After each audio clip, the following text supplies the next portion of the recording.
Hello Pilipinas! Buhay prinsesa na naman tayo for today's video. So bago ang lahat, ganito na pala karami ang foreigner dito sa Japan. Sumakay na pala ako ng Skyliner para mas mabilis at ito lang ang dala ko sa buhay. Wala akong luggage, hindi na uso ang mga pasalubong. Thank you Papa Jesus sa pagle-level up ng buhay ko. Maraming salamat, lalo ko pang sisipagan. So nandito na tayo sa Narita Kumain Tree. Muna ako bago mag-boarding. Ayan, linis pa na jacket ko dyan. Mamaya natabunan ako ng toyo. For the selfie ang person. Itong nakakagulat ang haba ng pila kasi ngayon. Kasi nga dumami ang mga foreigner. So, buti na lang maaga din ako nagpunta dito kahit papaano. Ito, pag gusto mo mapag-isa, ayaw mo na maingay, dito ako pumunta. At ito naman ang boarding gate namin. Ang sinakyan ko is AirAsia. At itong aeroplano. Mura lang dito, kaya nga ako nakauwi. Piruin mo, 8,000 balikan. Bali 9,000 na din. So, ayan, nag-selfie ako. May pagkakataon. Nagsariling sikap pa nga ako dyan eh. Kala ko kasi wala mag-video OG ba. Nahiya ako bigla eh. Nagpakuha na lang sa stewardess. So, ayan, naglugay ako para hindi makita ang laki ng mukha. So, ito, maliit lang siya. Ay, yung business class type. Ayan, dyan swerte, ako. Walang katabi. Business class. Tapos wala ka pang katabi. Yung ala business class dito. So, ito na, landing na sa Pilipinas. Hello, Philippines. Ayan, ganyan kayo excited. Mga Pinoy. Ito na nga ang pambansang sasakyan natin sa Pilipinas. Siyempre, ano pa ba? Ang saya ko. At ito, hindi ako nagpasundo kasi wala naman akong dala. Backpack siyempre, lang. Ang una kong kinain is mushroom soup dito at namimiss ko ang KFC, spicy. Kaya na nga, ang dumi na jacket ko. Clean as you go nga. At ito, bagong gising na ang prinsesa. Siyempre, maglilinis at saya ng aking kama. Namimiss ko. Pagkagising ko dito, worth it lahat ng pagod. Pinaghirapan ko sa Japan. Tapos ito, ang mga perfume ko. Ayan, malinis na ang kama ko. Prinsesa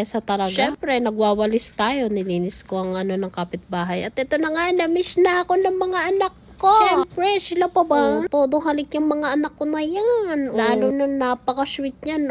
Diba? Si Memeng ko yan. Napaka-pogi yan. Tuwi ako sa Pilipinas. Ito yung lupang sinilangan ko After nyan, siyempre, ano pa ba nga ba? Starbucks. Starbucks ako kung kailan kung gusto. Ubusugin ko sila. Siyempre, kaya nga ako nagtatrabaho Kung mapipilitin yung sarili mo pag di mo afford yung isang bagay, ganun lang yun. Siyempre, masaya na naman sila. Busog-lusog. At siyempre, pumunta din kami sa simbahan para magdasal at pagpasalamat. At ito, for the jeepang person. Namiss ko na to. Diba, gantong buhay. Papunta na kami nito sa bangko at sa grocery at pa-spa. I miss Philippines. At ito na nga, nagpa-spa na kami. Ibigyan ng kasarapan ng buhay. Makalimot sa problema. Ayan sarap-sarap, diba?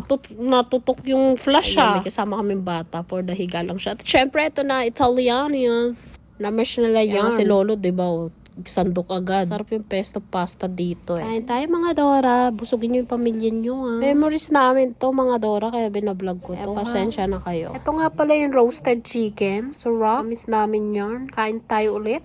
Pesto pasta, yummy. Pagkatapos namin kumain, dumiretso na kami dito sa grocery. Grocery naman, malaman nilang grocery. Namiss nila, diba Talia? Super happy naman sila, halata naman sa mga mukha. Ito na nga, bills, nakamagkano kaya? Ulali. Thanks for watching mga Dora.